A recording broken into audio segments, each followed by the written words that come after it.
O grito ecoou pela sala de estar da casa antiga em Lagos, como um fado rasgado que perfurava a alma. Tu mentiste-me desde que éramos crianças, Pilar. Como pudeste esconder isso de mim todos estes anos?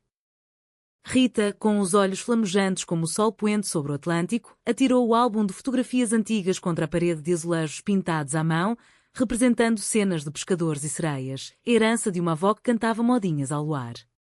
As páginas se espalharam pelo chão de pedra fria, revelando imagens desbotadas de duas meninas de mãos dadas na praia, rindo com conchas na mão, alheias ao peso que o tempo lhes reservaria.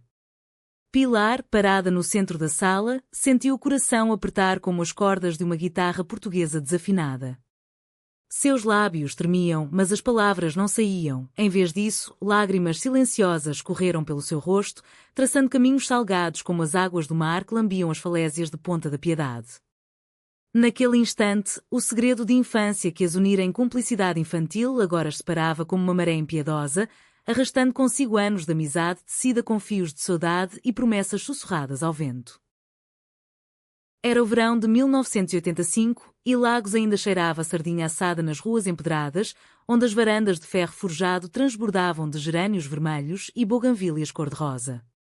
Pilar tinha 8 anos, uma menina magra com joelhos esfolados de tanto correr pelas dunas, e Rita, com os mesmos 8, era a sua sombra inseparável, mais alta, mais ousada, com uma risada que ecoava como as ondas quebrando nos penhascos. Elas viviam na mesma rua estreita do bairro da Graça, onde as casas de paredes caiadas se aglomeravam como velhas amigas trocando segredos. A família de Pilar era de pescadores. O pai, Manuel, saía ao amanhecer no seu barco de madeira, o São Rafael, voltando com redes cheias de atum e moreia, cheirando a sal e algas. A mãe, Isabel, tecia rendas de bilros na porta de casa, cantando fados de Amália Rodrigues baixinho, para não acordar os vizinhos.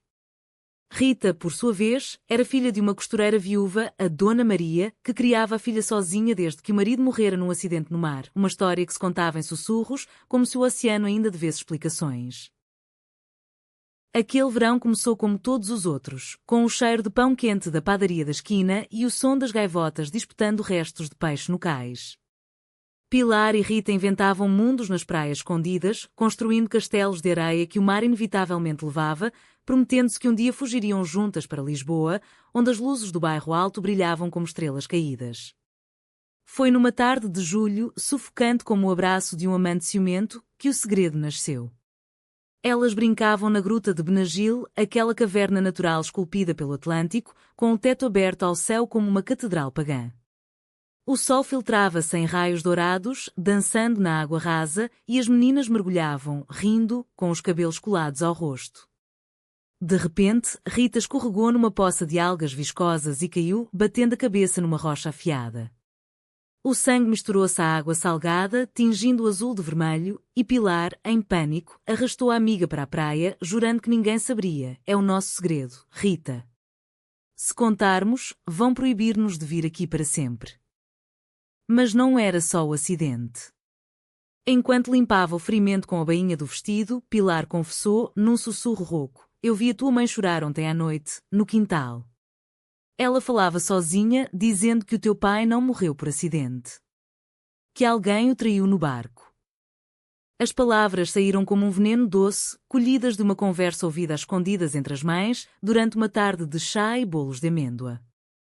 Rita, ainda tonta, arregalou os olhos, e naquele momento, o laço de confiança infantil se torceu. Ela fez Pilar jurar silêncio eterno: nunca digas a ninguém, nem à tua mãe, nem a Deus. É nosso. Pilar assentiu, selando o pacto com um beijo na testa da amiga, um gesto inocente que, anos depois, ecoaria como o primeiro sussurro de algo mais profundo. Os anos passaram como as marés, subindo e descendo, levando pedaços de inocência.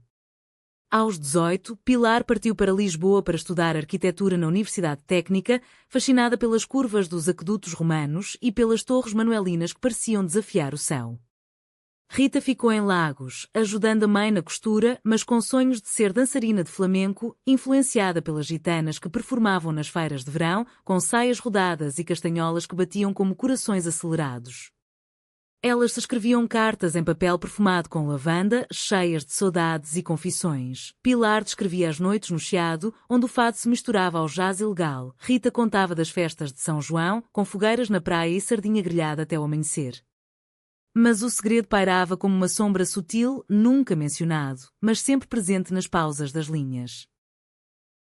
Aos 25, o destino as reuniu novamente em Lagos, para o funeral da Dona Maria.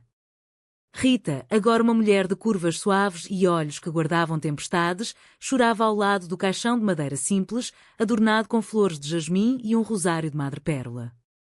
Pilar chegou de comboio, exausta da viagem, mas com o coração aos saltos ao ver Rita pela primeira vez em anos. Elas se abraçaram no cemitério de São Sebastião, sob os ciprestes que sussurravam orações ao vento, e naquele toque algo antigo reacendeu, um calor que ia além da amizade, como o vinho de colares envelhecido em barris de carvalho. Nas semanas seguintes, enquanto Rita arrumava a casa da mãe, Pilar ficou para ajudar e as noites se enchiam de conversas à beira-mar, caminhando descalças na areia fria, partilhando pastéis de nata roubados da confeitaria local. O amor brotou devagar, como uma azáfama em flor, em olhares demorados e mãos que se roçavam acidentalmente ao passar o sal na mesa. Pilar sentia o peito apertar quando Rita ria, um som que curava as feridas invisíveis da cidade grande. Rita, por sua vez, via em Pilar a âncora que impedia de se perder na saudade. Mas o segredo era uma serpente adormecida no jardim do Éden. Uma noite, durante a festa de Nossa Senhora da Graça, com o ar carregado de cheira pólvora de fogos de artifício e canções de marinheiros, Rita encontrou o álbum antigo na casa de Pilar. Folheando as páginas, viu a fotografia da gruta manchada de sangue seco na borda e a memória explodiu como um petardo. Diz-me a verdade, Pilar. O que viste realmente naquela noite? E o que a minha mãe disse sobre o meu pai? Pilar, com uma taça de vinho tinto de Alentejo na mão, congelou. A multidão dançava ao redor, com ranchos folclóricos batendo palmas em ritmo de malhão, mas para elas, o mundo parou. Hesitante, Pilar confessou tudo, não só o acidente, mas o rumor ouvido que o pai de Rita fora traído por um companheiro de barco, um ciúme por uma mulher partilhada, levando ao empurrão fatal nas águas agitadas. Eu jurei guardar, Rita, para te proteger. A traição, ou o que parecia traição, cortou como uma navalha de navalheiro. Rita sentiu o chão da praia se abrir sob os pés, como as falésias erudidas pelo mar. Proteger? Tu deixaste-me viver com mentiras. Toda a minha vida eu pensei que era só azar do mar, mas era. Era maldade humana. Ela fugiu para Lisboa naquela mesma noite, pegando o último comboio sob a lua cheia, deixando Pilar sozinha com o eco das ondas e o gosto amargo do vinho. Os meses seguintes foram um purgatório de cartas não respondidas e telefonemas que caíam na secretária. Pilar, de volta à capital, perdia-se nos projetos de restauração de igrejas góticas, mas as noites eram assombradas por sonhos da gruta, onde Rita sangrava eternamente. Rita, instalada num quarto apertado no bairro Alto, trabalhava como figurinista num teatro de revista, costurando vestidos que brilhavam sob as luzes, mas o coração era um pano rasgado, impossível de remendar. O conflito escalou quando Pilar, impulsionada por uma carta anónima de uma velha vizinha de Lagos, a verdade liberta, minha querida, viajou de novo ao sul e encontrou Rita num café escondido perto do Tejo, onde o ar cheirava a café forte e pastéis de bacalhau fritos. A reconciliação não veio fácil, foi uma dança de acusações e silêncios, regada a lágrimas e vinho de mesa. Eu tinha medo, Rita. Medo de te perder para sempre se dissesse, confessou Pilar, a voz quebrada como uma viola mal tocada. Rita, com os olhos inchados, rebateu, e perdeste-me mesmo assim.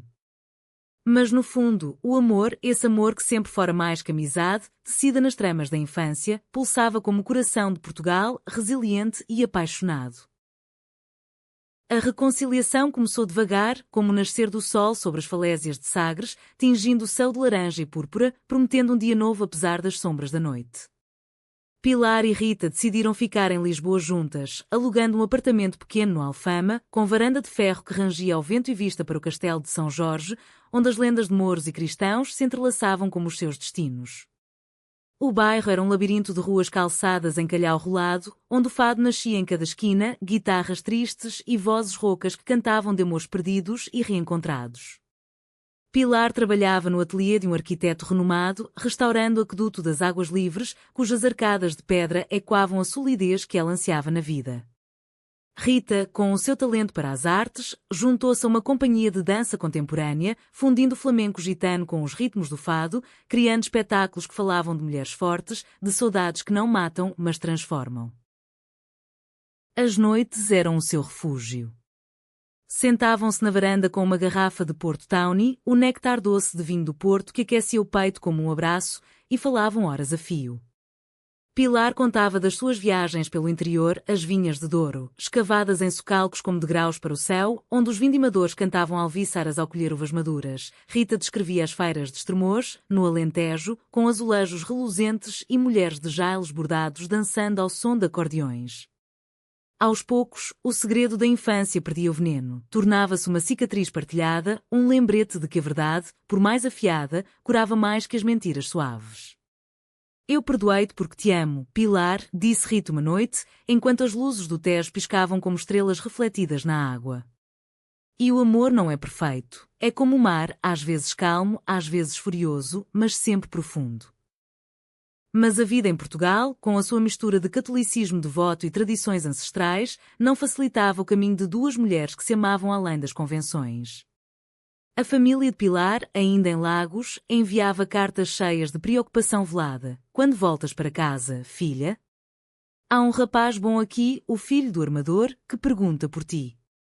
Isabel, a mãe, com a sua fé inabalável em Nossa Senhora da Rocha, rezava novenas para que a filha encontrasse o caminho certo. Rita, órfã de pai e agora sem mãe, sentia o peso da solidão social. Nas ruas de Lisboa, olhares curiosos seguiam-nas quando passeavam de mãos dadas pelo Terreiro do Paço, onde os arcos de triunfo guardavam memórias de impérios passados. Uma vez, durante o Carnaval de Torres Vedras, com as suas marchas satíricas e fantasias coloridas, uma vozinha de lenço na cabeça murmurou ao passar: Deus as abençoe, mas o pecado é pecado. Pilar apertou a mão de Rita, sentindo o calor da palma como uma âncora, e sussurrou: Elas não entendem, mas nós sim. O nosso amor é mais antigo que estas pedras. O primeiro grande teste veio no outono, quando Pilar recebeu uma herança inesperada, a casa da avó em Óbidos, a vila medieval cercada por muralhas de xisto, famosa pelos seus livros e ginginha de cereja. Viajaram para lá num fim de semana chuvoso, o carro serpenteando pelas estradas sinuosas do oeste, com vinhas e sobreiros a desfilar pela janela como num quadro de Paula Rego. A casa era um relicário de memórias, paredes forradas de azulejos de perspectiva, representando cenas de caça e pastores, um poço no pátio onde a avó contava histórias de moras encantadas. Mas ao remexer nos baús, Pilar encontrou cartas amareladas, correspondência do avô, um marinheiro que navegara até a Índia, confessando um amor proibido por um companheiro de bordo. Veja, Rita, disse Pilar, com a voz trêmula, passando os papéis. Não somos as primeiras. O amor sempre encontrou caminhos tortuosos em Portugal. Rita leu em silêncio, os olhos brilhando à luz da lareira, onde lenha de sobreiro crepitava. Talvez seja isso a nossa herança, não as mentiras, mas a coragem de as enfrentar. Naquela noite, deitadas na cama de dossel com cortinas de linho bordado, elas se abraçaram pela primeira vez como amantes, um toque suave e reverente, como se redescobrissem o corpo uma da outra após uma longa viagem. Não era paixão carnal, mas uma intimidade profunda, tecida de sussurros e respirações sincronizadas, ao som da chuva batendo nas telhas de barro. Pela manhã passearam pelas muralhas de Óbidos, com taças de ginginha na mão, o licor vermelho como sangue de cereja, doce e ligeiro, rindo das gaivotas que roubavam morangos dos jardins. Foi ali que Rita propôs: vamos casar-nos à nossa maneira. Não no registro civil, ainda é um sonho distante, mas num ritual nosso, na praia de Lagos, com o mar como testemunha. A ideia floresceu como os campos de flores silvestres na Serra de Monchique. Planeavam em segredo, convidando apenas as amigas mais próximas, a Joana, uma poetisa de Coimbra que escrevia versos sobre amores lésbicos escondidos na história, e a Sofia, uma enóloga do Douro que trouxera garrafas de vinho verde para brindar. Mas o destino, caprichoso como o fado, interveio. Uma carta chegou de Lagos. O pai de Pilar, Manuel, estava doente, um cancro no pulmão, colhido do ar salgado que inalaras por décadas. Vem, filha. Antes que o mar me leve, pedia ele, com a caligrafia trêmula. Pilar partiu sozinha, temendo confronto, deixando Rita em Lisboa com o coração apertado como um novelo de linha. Em Lagos, a casa dos pais cheirava a sopa de peixe e incenso de Nossa Senhora. Manuel jazia na cama, magro como um defunto, mas com olhos ainda vivos, como o mar em calmaria. Eu sei, Pilar, murmurou ele numa tarde, enquanto ela lhe limpava a testa com um pano úmido. Sobre ti e a Rita. A tua mãe contou-me em confissão. Pilar congelou, o medo subindo como uma onda. E tu? Desaprovas? O pai sorriu debilmente, pegando na mão dela. Na minha juventude, amei um homem no barco antes da tua mãe. O mar guarda segredos, filha. Ama quem te faz feliz. É a maior lição de Portugal, viver apesar das tormentas. As lágrimas caíram, lavando anos de dúvida, e Pilar correu para a praia, onde o Atlântico rugia como um hino de liberdade. Mas a reconciliação familiar não foi unânime. Isabel, com o seu rosário entre os dedos, confrontou a filha na cozinha, enquanto preparava cataplana de marisco, o guisado fumegante de amêijoas e camarões, temperado com coentros e piripiri. É contra Deus, Pilar. O que dirão os vizinhos? Pensem na tradição. A discussão escalou, palavras afiadas como facas de descamar peixe, e Pilar, ferida, gritou: a tradição é amor, mãe, não medo. Saiu porta fora, correndo até à falésia, onde o vento salgado secava as lágrimas. Ligou para Rita naquela noite, a voz embargada: eu preciso de ti. Vem, por favor. Rita chegou de madrugada, de comboio e táxi, e encontrou Pilar sentada na areia, abraçando os joelhos. Sem palavras, sentou-se ao lado e juntas assistiram ao nascer do sol, as mãos entrelaçadas, sentindo o pulsar da terra portuguesa sob elas. O casamento improvisado aconteceu numa manhã de junho, na Praia do Camilo, com as escadas de madeira descendo até à areia branca como um véu. Joana leu poemas de Sofia de Melbrenner sobre o mar como amante eterno. Sofia derramou vinho verde em libação à mãe natureza. Pilar vestia um vestido branco de linho, bordado com motivos de conchas por Rita. Esta, com uma saia florida e blusa de rendas alentejanas, colocava uma aliança de prata, forjada por um ourives de silves, com o símbolo do coração de Viana. Juraram sob o céu azul, com o Atlântico como padre, na saudade e na alegria, na ruptura e na reconciliação, eu te escolho, para sempre. Beijaram-se ao som das ondas, um beijo casto e profundo, selando não só o amor, mas a cura do segredo que os quase destruíra. Os anos seguintes foram uma tapeçaria tecida com fios de alegria e provações, como as mantas de arraiolos, bordadas à mão com paciência e cor. Pilar e Rita construíram uma vida em Lisboa, mas o coração sempre puxava para o sul, para as praias de Conchas e as noites de fada em tascas enfumadas. Pilar abriu o seu próprio ateliê de arquitetura, especializando-se em restaurações sustentáveis. Transformava quintas abandonadas no Alentejo em ecorresidências, onde as paredes de taipa respiravam com o vento e os jardins de oliveiras sussurravam histórias antigas. Rita, com a sua companhia de dança, viajou pelo país, de Porto a Faro, levando espetáculos que celebravam a feminilidade portuguesa, danças inspiradas nas lavradeiras de Trás-os-Montes, com saias pesadas e botas de couro, misturadas a movimentos fluidos que evocavam o Tejo em cheia. O nosso amor é como o fado, dizia Rita nos ensaios, triste mas belo, com uma esperança no refrão. A família de Pilar, aos poucos, amoleceu como pão alentejano em azeite. Manuel, milagrosamente recuperado após quimioterapia e orações à Senhora da Piedade, visitava Lisboa nos feriados, trazendo caixas de figos secos e licores de medronho de Monchique. Vês, Isabel? Elas são felizes, dizia ele à esposa, enquanto partilhavam uma travessa de bacalhau à Brás na casa das filhas. Isabel, relutante no início, acabou por trazer um chale bordado para Rita, para te aqueceres nas noites frias do Alfama, um gesto que valeu mais que 1000 absolvições. Rita, sem raízes familiares fortes, encontrou na família de Pilar um porto seguro e, aos domingos, ajudava Isabel na cozinha, aprendendo a fazer bolos de amêndoa com recheio de figo, rindo das histórias de noivas fugidias da serra. Mas o conflito maior veio de fora, como uma tempestade atlântica inesperada. Em 2005, Portugal legalizou o casamento entre pessoas do mesmo sexo, um marco que ecoa nas ruas de Lisboa como os sinos da Sé. Pilar e Rita, agora com 30 e poucos, decidiram registar o seu compromisso no civil, uma cerimónia simples no registro da Lapa, com testemunhas e um buquê de flores de laranjeira colhidas em Sintra. A notícia chegou a Lagos como uma onda e enquanto a maioria celebrou com vinho espumante de bairrada, uma prima distante, a Ana, uma devota fervorosa do Opus Dei, espalhou boatos venenosos. São um escândalo. Vão arrastar o nome da família pelo chão. As cartas anónimas começaram a chegar, arrependei-vos, ou o diabo vos levará, e telefonemas noturnos com respirações ofegantes. Pilar, sempre racional, ignorava, mas Rita, com a sensibilidade de artista, sentia cada palavra como uma farpa no coração. O CAO Trau irrompeu durante a Semana Santa em Évora, quando a família se reuniu para as procissões de penitentes encapuçados, carregando cruzes de madeira sob o céu estrelado. Ana confrontou-as na Sé, à porta da Catedral Gótica, onde os arcos ogivais pareciam julgar: vocês profanam tudo o que é sagrado. O padre diz que é pecado mortal. Rita, com o sangue a ferver como o piripiri no ensopado, rebateu: sagrado é o amor que nos une, prima. O teu ódio é que é o verdadeiro demónio.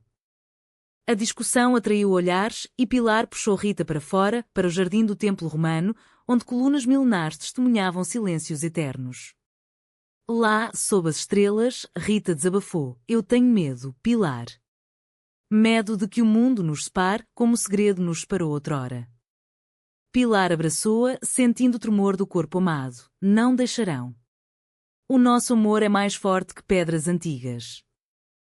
A traição veio de onde menos esperavam, de Joana, a poetisa, que, pressionada por um editor conservador, publicou um livro de versos onde disfarçadamente expunha o segredo de infância delas como inspiração ficcional, um capítulo sobre duas meninas na gruta, com o sangue e a mentira expostos em rimas cruas.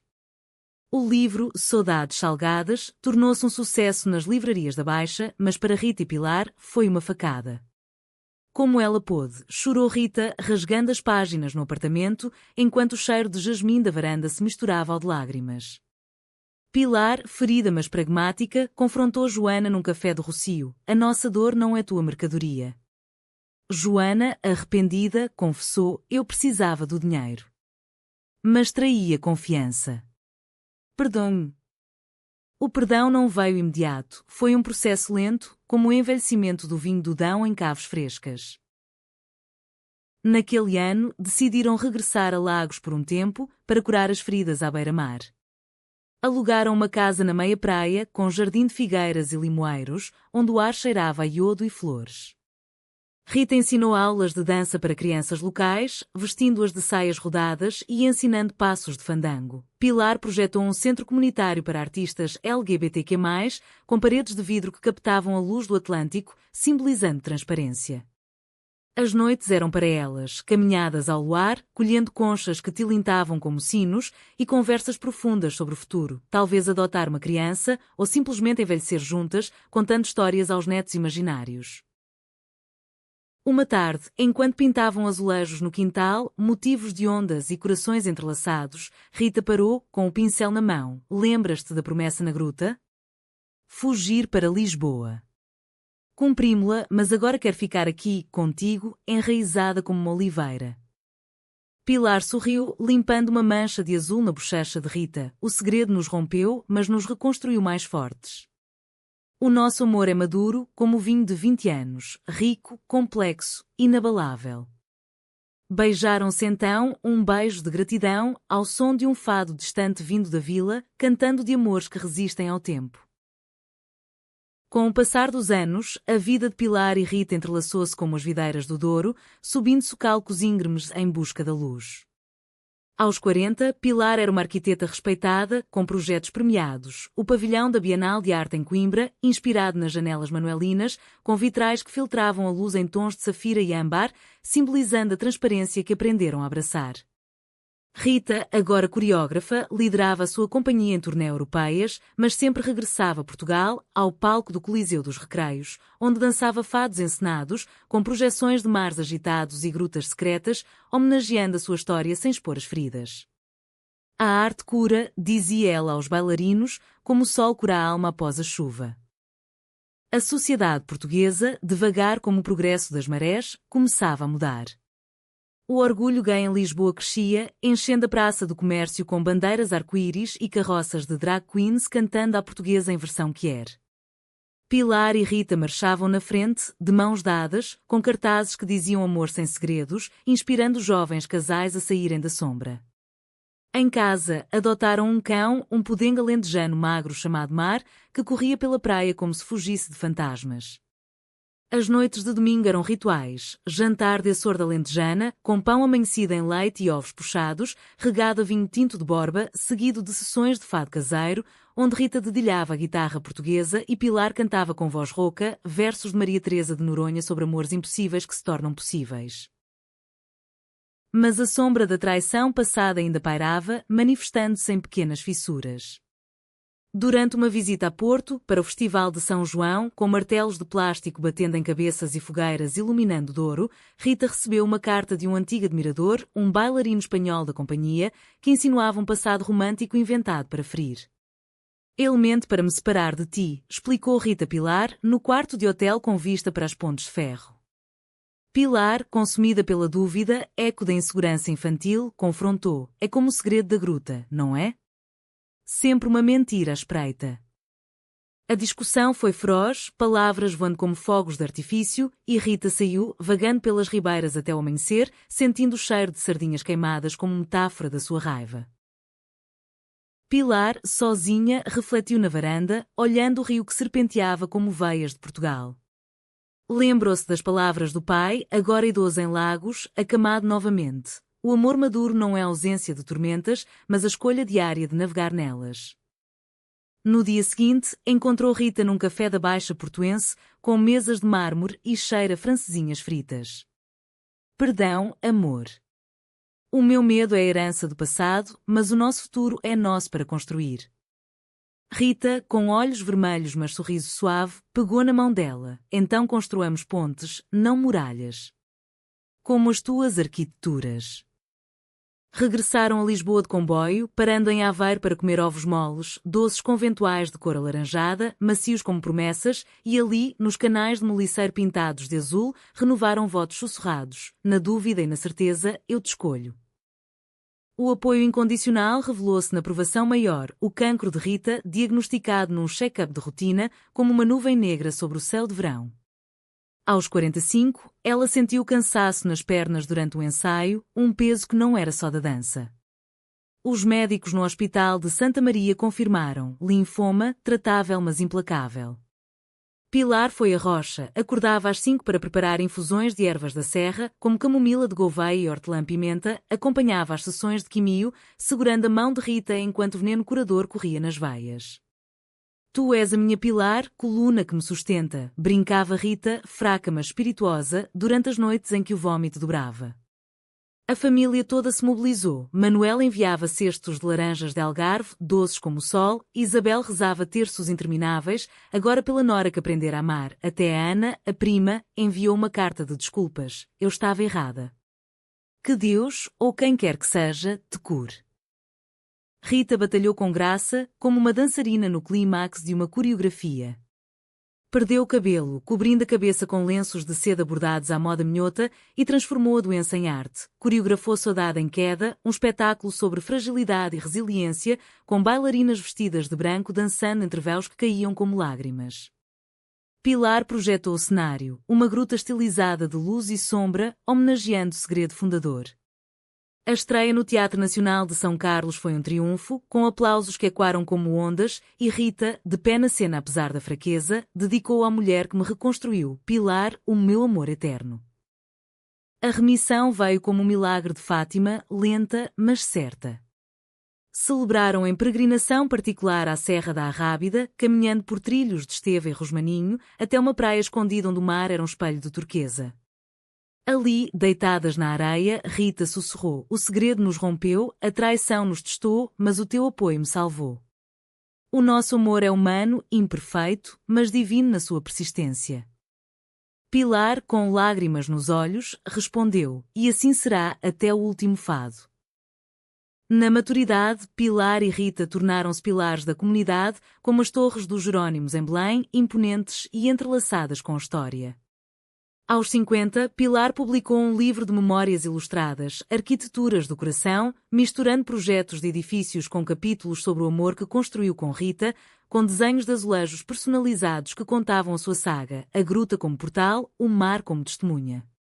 O livro vendeu-se nas feiras de livro de Lisboa, ao lado de edições de José Saramago, e inspirou workshops em escolas, onde jovens aprendiam que o amor lésbico era tão português quanto o bacalhau ou o fado. Rita, curada e vigorosa, fundou uma academia de dança em Lagos, num antigo armazém de salga transformado, com janelas que davam para o porto. Aí ensinava não só passos, mas histórias. Dancem as vossas verdades, meninas. O corpo não mente. A vida familiar floresceu. Adotaram uma menina de 7 anos, a Inês, órfã de um acidente rodoviário na A1, com olhos castanhos como os de Rita e curiosidade insaciável como de Pilar. Inês cresceu correndo pelas ruas de Alfama, aprendendo a tocar viola aos joelhos da avó Isabel, que agora contava histórias de 2 princesas do mar em vez de santos. Manuel, no seu barco reformado, levava a neta para passeios curtos, ensinando-a a atar nós marinheiros e a respeitar o oceano. Ele dá e tira, mas o amor humano dá mais. As festas de família eram banquetes, Natal com rabanadas e bacalhau dourado, Páscoa com folar e ovos pintados, sempre com brindes ao amor que reconcilia. Mas nem tudo era serenidade. A crise económica de 2008 abalou Portugal como um terremoto no Tejo, com desemprego e austeridade cortando como navalhas. O ateliê de Pilar sofreu, projetos cancelados, clientes falidos, e Rita viu a academia encolher, com pais apertados a escolher entre pão e aulas.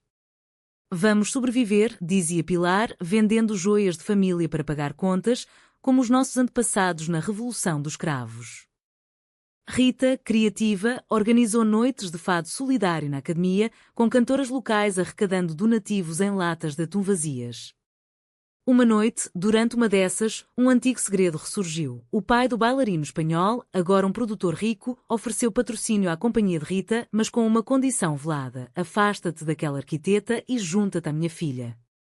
É bom para os negócios. A tentação foi um sussurro, mas a traição proposta reabriu velhas feridas. Rita recusou, furiosa: o meu amor não se vende como sardinha no mercado. Mas a dúvida instalou-se em Pilar, que ouviu rumores num jantar de arquitetos no Chiado. A Rita anda vista com investidores espanhóis.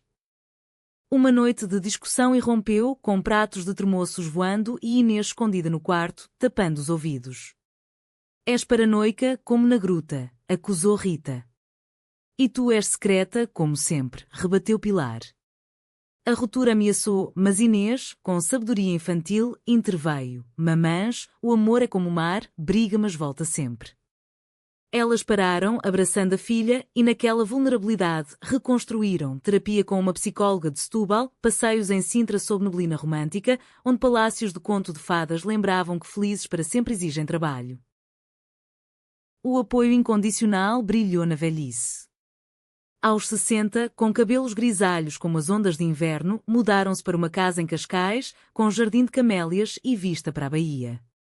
Pilar aposentou-se, dedicando-se a voluntariado, restaurando capelas rurais na beira litoral, ensinando mulheres a desenhar os seus próprios lares.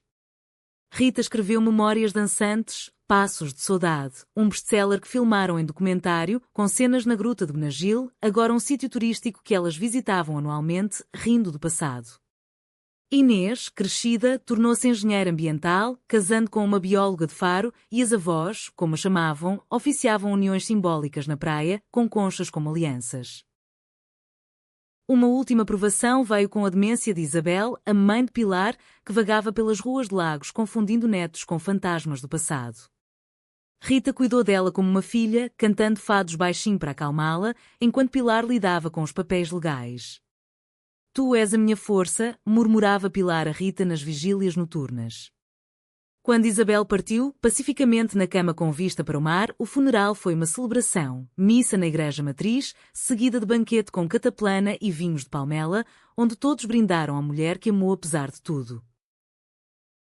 No crepúsculo da vida, Pilar e Rita sentavam-se na varanda de Cascais, com jailes de lã sobre os ombros, assistindo ao sol mergulhar no Atlântico como uma moeda de ouro.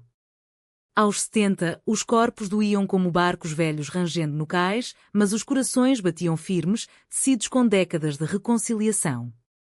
Inês visitava com os filhos, 2 rapazes travessos, um com a teimosia de Pilar, outro com a graça de Rita, enchendo a casa de risos e cheira pastéis de arroz quentes. Contem-nos a história da gruta, pediam eles, e as avós narravam, suavizando as arestas. Era um segredo que nos ensinou a confiar, como o mar ensina os barcos a navegar. Portugal, agora um farol de progresso, celebrava o 25º aniversário da legalização do casamento igualitário com desfiles no Rossio, onde Pilar e Rita, de braços dados, eram convidadas de honra. Vemos o que plantamos crescer, dizia Rita, com olhos úmidos, enquanto bandeiras tremulavam ao vento. Pilar, com a mão na dela, respondia, e o nosso amor foi a semente, rompida, traída, mas sempre renascida. O fim veio suave, como um fado sereno. Rita partiu primeiro, numa manhã de outono, no sono, com a cabeça no ombro de Pilar, sonhando talvez com danças na gruta. Pilar chorou, mas não sozinha. O funeral em Lagos reuniu o bairro inteiro, com ranchos folclóricos dançando em honra da dançarina do mar e um fado tocado por uma jovem com voz de anjo. Pilar, viúva mas não vazia, viveu mais 2 anos, escrevendo cartas para Rita no além, espero-te na praia eterna, amor, e plantando jasmins no jardim. Quando a hora chegou, Pilar deitou-se na cama com vista para o oceano, sentindo o pulsar das ondas como um adeus carinhoso. Inês e os netos velaram-na, mas souberam que ela partia em paz, reconciliada com o segredo que a definira. Enterraram-na ao lado de Rita no cemitério de São Sebastião, sob ciprestes que sussurravam orações, com uma lápide simples, 2 almas, um amor incondicional. E assim, na terra de fados e mares, o seu legado perdurou, um testemunho humano de que, mesmo nas rupturas da infância e traições da vida, o amor maduro floresce, oferecendo apoio eterno, como o Atlântico abraçando as falésias portuguesas.